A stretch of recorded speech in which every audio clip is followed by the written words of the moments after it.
This is a serious issue directly impacting fixed income beneficiaries of Social Security, retirement, disability, SSDI, survivors, and SSI. I have all the details and everything you need to know right here in this video. Let's get right into it. But really fast before we do, thank you so much for joining me. If you're new here or if you haven't done so yet, make sure to subscribe by hitting that button right down below the video, as I am your one and only daily advocate, and I am very much dedicated to you and this community to do all the research and to break it all down into these short videos so that you can stay updated each and every day during this very busy time as information is hitting the wire. So again, thanks so much for joining me. Please make sure to subscribe down below if you haven't done so yet so you don't miss any updates going forward during this very busy time. All right, thanks again. Let's jump right into the video.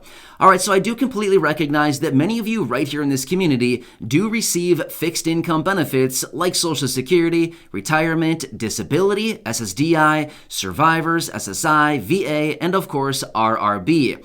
However, there's some things going on out there right now that are directly impacting millions upon millions of beneficiaries. In fact, yesterday alone, I was out in a separate video talking about the federal poverty line, which, by the way, if you didn't see that video, you may want to go back and check that one out from yesterday, because I actually laid out all the different numbers and how this number actually directly relates to your benefits and, of course, the eligibility for other benefits and programs that may be out there available to you as a low income or a fixed income individual. Check out that video from yesterday. But the federal poverty line is also a very important number that we need to recognize and pay attention to, because it directly impacts literally millions upon millions of people. Now, here's the thing. Unfortunately, in this country, there are millions of people that are living below the federal poverty line. And as long as we're talking about it, I might as well just throw this out there once again.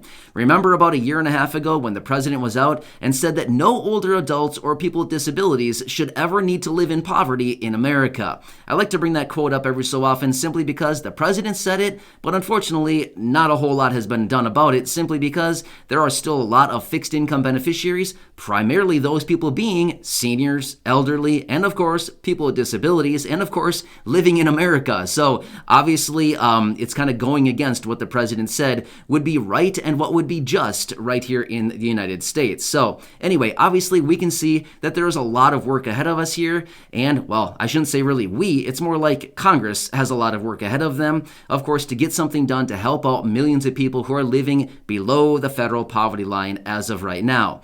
Well, unfortunately, that is one of the things with these fixed income benefits.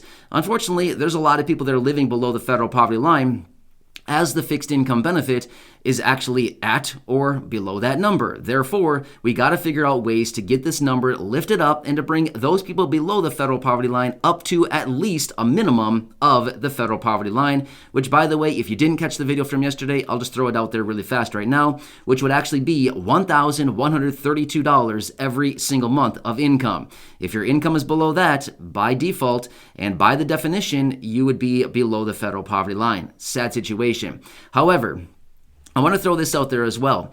As of right now, I ran the calculation literally like a minute before I started recording this video. If you are an SSI beneficiary, now again, I'm just using SSI as an example, but I do know that there are a lot of people receiving SSDI or retirement benefits or VA or survivors, anything like this, any of these types of benefits. Here's the thing. I want to use SSI for a quick example. What percentage of the federal poverty line do you think the maximum SSI benefit is as of right now, the $841? I'll give you a little hint because I just ran the calculation. $841 is 74.28% of the federal poverty line. So in other words, like 25.72% below the poverty line, right? So yeah, it's significantly below the federal poverty line. So anyway, that is just one quick example of what needs to go on with these benefits. They need to be raised up to the federal poverty line, which we've talked about in separate videos. And of course, there are pieces of legislation out there floating around right now to actually help that out. We just need Congress to actually approve these. However, I do want to quickly talk about another report that was recently released, which specifically talks about SSI. However, even though that this report specifically talks about SSI, it's the same thing for essentially retirement benefits, for SSDI benefits, for any of the benefits. It doesn't really matter. It's just SSI was the one that was actually specifically cited in this actual report. But here's the thing. It also goes on to talk about inflation and how for many years that these programs were actually in place, that the benefits were not actually indexed, and all of the parameters of the benefits were not actually indexed to inflation. Let me give you a quick example. SSI, for example, was actually established in 1972. Well, in 1972, the benefits and everything were not indexed to inflation. So here's the thing. When the program was actually established way back, 50 years ago? Yeah, they actually put some parameters around SSI, whereas beneficiaries can get up to $20 of unearned income, which would not be negatively impacting your benefits, and up to $65 of income each and every month. And again, it would not impact your benefits. Well, that was back in 1972. Well, let's just be real right now. $20 in 1972 and $65 in 1972 was very different than what it is today. Back in 1972, you could probably get a whole cart worth of groceries for $65. Today, you can maybe get half of a bag of groceries for $65. I think we all know because we're all living it right now. But anyway, if these benefits, once again, were actually indexed to inflation, that $20 number of unearned income that SSI beneficiaries can get would be at $128 rather than $20 today. The same $65 of earned income that SSI beneficiaries could receive and not have it impact your benefits, $65 then, if indexed to inflation, would actually be $416 today. You can see the massive, massive differences if these benefits would have just been indexed to inflation way back when these programs were actually started. Make sense? So anyway, with that being said, I want to bring my wife Corey in. I want her to read this report to you. But anyway, I wanted to quickly preface all this and kind of talk through some of the details. But it's actually a very interesting report because, once again, it's talking about the low income and the fixed income and basically how these programs are way behind the times. They need some massive reform, and ultimately, they need to be updated. All the numbers that are around these programs are way out of date, right? The last time that Social Security was reformed in a major way was like 30 years ago, back in the 80s. The last time that SSI was reformed in a major way? Never. Yeah, never. SSI has never really gone through any major reform since the inception of the program back in 1972. Other than that, it's just been grinding along for 50 years, basically with no change. Well, that's kind of where the SSI Restoration Act comes in, but again, we can talk about that in a separate video. All right, so anyway, let's bring my wife Corey in. She's going to read this article to you. It's only a few minutes long. It's pretty interesting, and it breaks a lot of what I just talked about down, as well as some other key information here. And again, remember, this report specifically talks about SSI, but remember, this is basically the same case across the board for any benefits: retirement benefits, Social Security, SSDI, survivors, SSI, VA, RRB. It's essentially the same old picture. It's just they specifically cite SSI in this actual report. But kind of remember that as you listen to this because it's pretty interesting. Anyway, with that being said, make sure to subscribe down below if you haven't done so yet. Share the video with your friends, family, social media, and go back and check out any of the other 2,400 videos here on the channel. And with that being said, let's bring Corey in. She will read that to you. Pretty interesting stuff. And again, leave your comments and questions down below. Otherwise, enjoy, and I will catch you again later in the next video. Corey, take it away. People who live on these government benefits live close to the federal poverty level.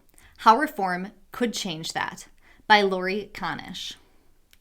Supplemental security income benefits were created in 1972 to help low-income, older, and disabled Americans.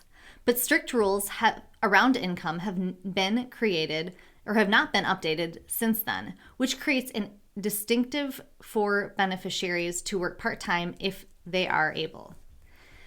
Updating these restrictions could be one way to help recipients lift their monthly incomes, which are close to the federal poverty line. About 7.7 million Americans count on monthly government checks through a program for low-income seniors or people with disabilities. SSI provides an average benefit of $569 per month as of November. One big change is updating the program's rules around income for work could help improve those beneficiary standards of living, according to a report from the Urban Institute. The maximum SSI benefit in 2022 is $841 per month, up from $794 in 2021. Still, most SSI beneficiaries are within 150% of the federal poverty level, according to the Urban Institute. For a family of one, that's $1,147 per month in 2022. In addition, Many people who receive SSI benefits are unable to work, and only a small percentage of recipients of those government checks are employed at any given time, according to the research. And when they do work, they are held to strict rules around how much they can make. Beneficiaries can have up to $20 in unearned income per month, and their first $65 in earnings are exempt from the program's rules. But beyond that threshold, their SSI benefits will be reduced by 50 cents for every dollar of income. If that sounds low, that is because those thresholds have not been changed or have been unchanged since Congress created the program in 1972. At the time, it was not common to index benefits to inflation. Social Security, disability, and retirement benefits had just started to be adjusted for those annual changes. However, if SSI's income thresholds had been set to grow with inflation from the beginning, they would be more than 5 times larger today, according to the Urban Institute. The general income threshold would be $128, up from $20. Moreover, the earned income threshold would be $416 per month rather than $65. Moving the $65 earned income threshold to the fully indexed level would cost the government about $1.1 billion per year, according to the report. In 2019, the government spent $56 billion to provide SSI benefits to 7.9 million beneficiaries. Some of those SSI beneficiaries also collect disability benefits through Social Security. However, their income is still subject to those SSI rules. Any changes to the income rules would be targeted to people who are trying to work and are very poor. It could enable SSI beneficiaries who can work to still keep their benefits and help push their income above the poverty level. That's just kind of feels like a win-win for both the economy and for the individual. Schmaligan, who's a senior policy fellow at the Urban Institute, said, "The research points to the possibility for part-time work when possible. It is not arguing for beneficiaries to do enough work to leave the program. To be sure, there are other reforms that could update the SSI program and improve the quality of life of its beneficiaries. That includes a $2,000 limit on assets individuals can have. That amount has not been updated since 1989. The limit for married couples is $3,000. The SSI Restoration Act, which was introduced by Senator Sherrod Brown in Ohio last year, proposed changes to both the income and asset restrictions.